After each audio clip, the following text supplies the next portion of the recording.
oturuma çok az kişi katıldı. Ama şunu söyleyeyim, bugün 11 oturum gerçekleştirildi. Tüm oturumlara baktığınız zaman hem kimyası, hem mikrobiyolojisi, hem virolojisi, patolojisi birçok etken var. Teknolojik olarak sahaya denetleyen arkadaşlar bu kapsam içerisinde bu bilgilere sahip değilse denetim nasıl gerçekleştirecekler?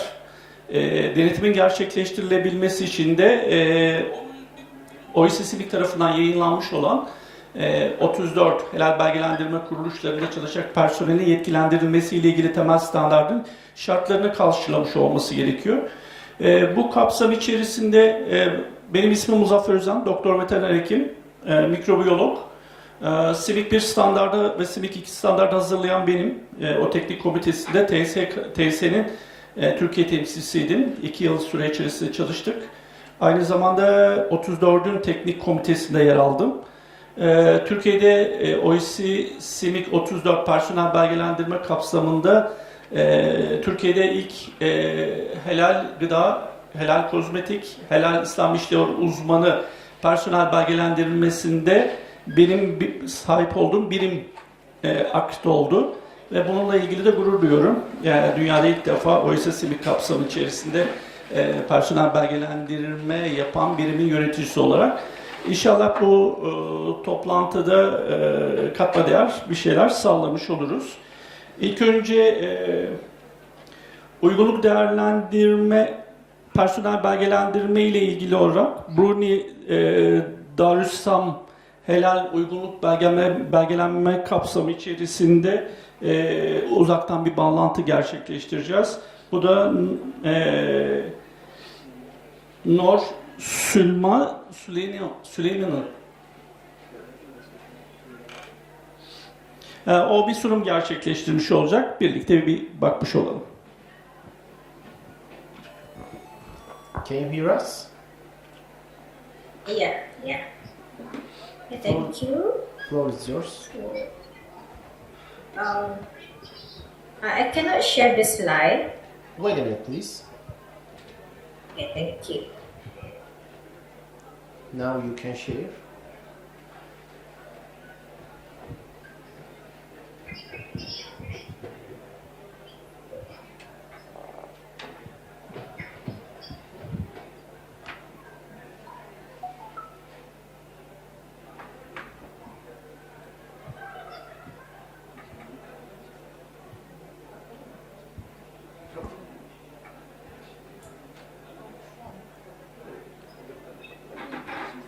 Can see the slide?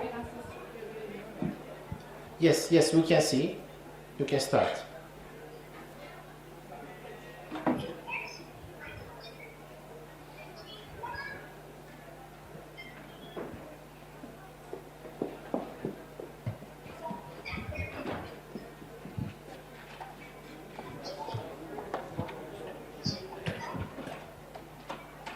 Okay, thank you. Assalamualaikum warahmatullahi wabarakatuh.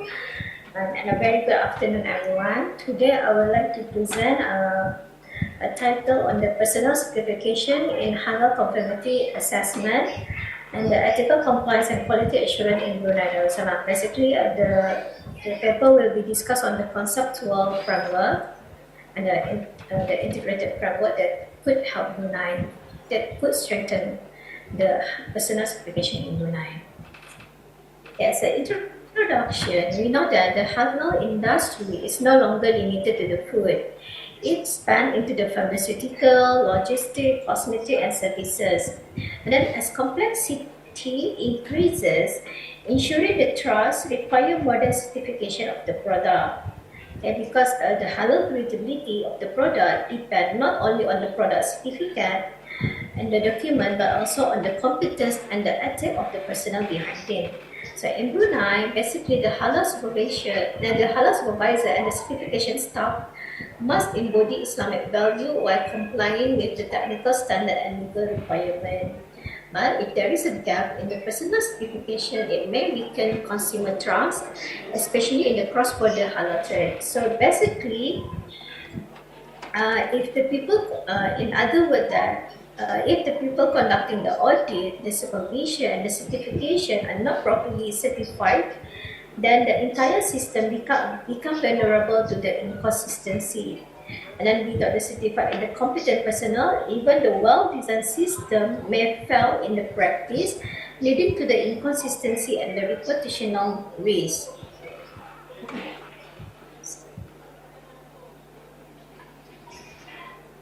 Okay, for the research objective, this study focusing that asks how can we design the personal certification scheme that combine Islamic sensitivity, technical competence, and audit integrity, especially within the Brunei context. So we comes up with the objective to examine how personal certification can ensure ethical compliance and quality assurance in Brunei Halal Conformity assessment system, and then at the same time also to analyze the role of international standards such as OIC SMIC 2, OIC SMIC 34, ISO 1911, and the PPH pendamping produk halal for the Indonesia practices. So as an Islamic foundation, it's very important that in the halal ecosystem we have to we have to implement this foundation. We have to fundamentally integrate the system. Even in the Quranic principle, it emphasizes on the trust, on the amanah, and the emphasis on the integrity, transparency, and then accountability as a core value in the certification practice. And as we can see that from Surah Ida, verse 58, it render trust to whom they are due, and then there is also Surah Norkhairiah that do not mix truth with falsehood, and then actually there is also verses on the Quran that emphasize on taking the halal and tayyibat food. Apart from that also, for the personal certification, I believe that for the personal certification that it must be aligned with the Maqasid Syariah, because it's by implementing the Maqasid Syariah, it will be safeguarding the religion, the life, the intellect, the wealth, and the lineage. So by protecting the faith, the religion, we have to be compliant with the religious. But then for the life, we must make sure that all the product must be safety and hygiene. And then for the intellect, that the personal competence must make sure that they have a knowledge, they have competence, they have skill to audit, to inspection the halal industry, and then of course to make sure that the business is a fair trade, and then lastly is to make sure that all the resources used, or maybe it must be ethical consumption. So for the ethical, for the conceptual framework for this study, the personal certification must integrate both technical and the ethical competency. This is include the knowledge of the halal standard, adherence to the Sharia principle, and commitment to the professional integrity. You can see that the Islamic foundation they have significant role in they have a significant role in terms to make the personnel have the personnel they must have a knowledge on the religion, they must have knowledge on the Sharia, they must have knowledge on Islamic faith. So by referring also to the guidance of the Quran that we must eat halal and we must eat tayyibat food, then at the same time that the personnel also have to integrate the Maqasid Syariah into the industry itself. And then of course the personnel itself, they must have Islamic ethic and value, there must be integrity, there must be fairness, and there must be purity during conducting the audit. So by applying this one, by integrating all this one, inshallah that the personal certification for the personal person, there will be technical competence, they will have competency in the technical part. And then when doing the audit, when doing the inspection whatsoever, there will be adherence to the Sharia, and then of course when they do their job, there will be integrity, professionally integrity. So by converting all of this conceptual framework, by combining all of these, is how the Islamic value underpin the personal certification, which in turn drive trust, supply chain integrity, and the global acceptance.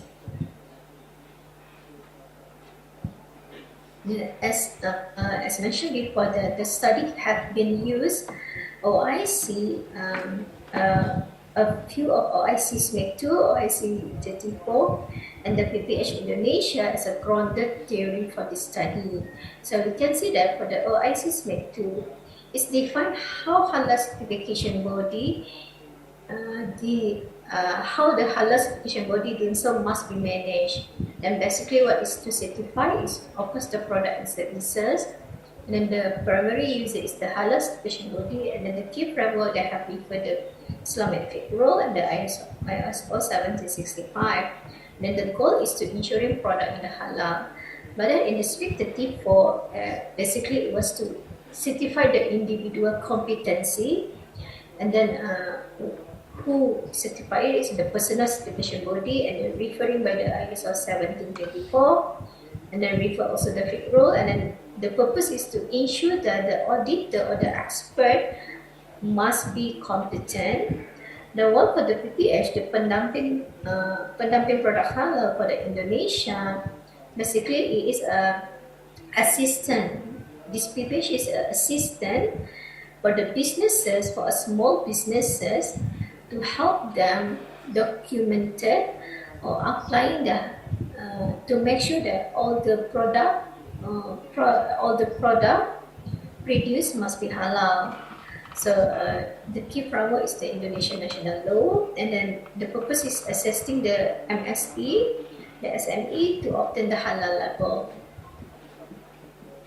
Therefore, in Brunei, basically we require halal supervisor in every food-related establishment. So in every company that produce food must have halal supervisor, and then there must be at least one Muslim employee, and then they must have knowledge. They must have knowledge on hukum syara, and then they have knowledge how to handling product ethically. And then basically this supervisor in the company are examined, and then they are certified by the Majlis Ulama Islam Brunei. We call it Brunei Islamic Religious Council, to ensure the compliance with the halal standard. Then it's reflect a domestic precursor to formal person certification scheme. So we can see that we already have the halal supervisor model, and then we acknowledge the people very critical to halal integrity. However, it tends to be role specific and exam oriented. So our study suggests that this could be expanded into a full-fledged personal certification framework aligned with the OIC SMEC 34. And then at the same time, we also grounded the ISO 1911, which provide guidelines for auditing management system, including principles such as integrity, professional care, confidentiality, and independence. This principle help ensure that the halal audit objective, consistent and ethically sound. Then when we apply this as or it apply to the personal certification, they reinforce personal integrity among auditor and supervisor. So if the people conducting the halal audit lack integrity or independent, even the most rigorous standard can be undermined. So by implying we call it practice the ISO 1911, it provides a ready-made set of auditing principles that can be embedded into Brunei Halal Auditor and Supervisor Certification Scheme.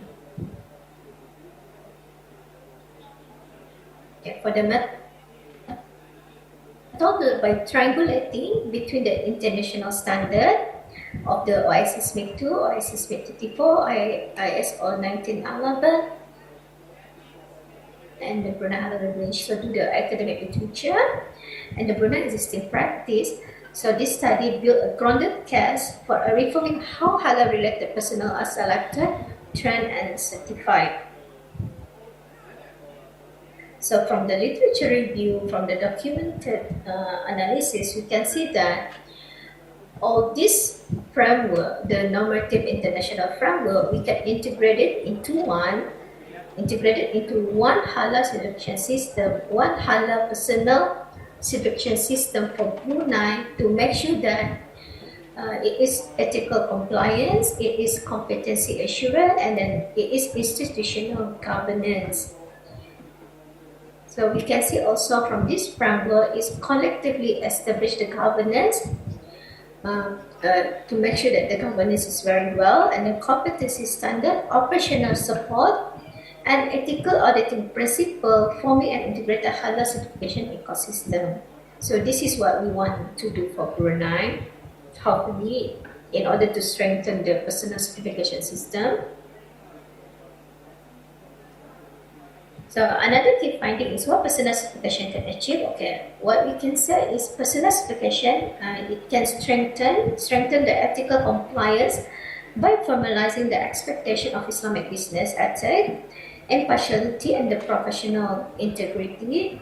It also can improve quality assurance by ensuring that the auditor and the supervisor understand the Brunei legal framework, the OIC SMIC standard, and the international halal requirement. It also could make Brunei halal system more interoperable with other OIC member states, supporting the mutual recognition and the cross-border trade. In short, moving from the ad hoc appointment of halal supervisor towards a structured personal certification system can turn Brunei into a more trusted and predictable hub in the global halal market. So the implication for what we can say the implication in the policy and the practical for Brunei, perhaps we can develop a formal person certification scheme for halal auditors and supervisor aligned with the OIC SMIC 34 and ISO 1911 principle, and at the same time perhaps also we can integrate the Islamic ethics and the Makashid-oriented understanding into training curricula. I mean, maybe perhaps for the OIC member state also, it can promote the harmonized personal certification scheme to support the mutual recognition and reduce the redundant audit. And this, by doing this not mean to reinventing the wheel, but Brunei can upgrade its existing halal supervisor model into a sophisticated certification system that support national integrity and the OIC level harmonization. And perhaps for the conclusion, the future direction that halal certification system must move beyond product level certification to recognize the personal certification as a core integrity mechanism. And then by embedding the ethical compliance, standard conformity, and continuous competence development into a personal certification will strengthen the consumer trust, quality assurance, and the international acceptance. Then maybe perhaps for the future work, it can make Brunei current halal supervisor and the PhD practice into a full OIC SMIC 35 aligned certification scheme, including the periodic recertification and ethics-based performance monitoring.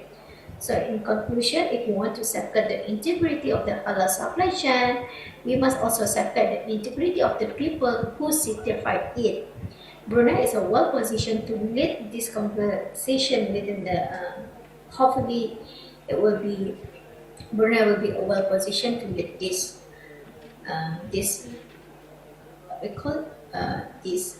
formalize the personal certification. I think, okay, thank you. That's it from me.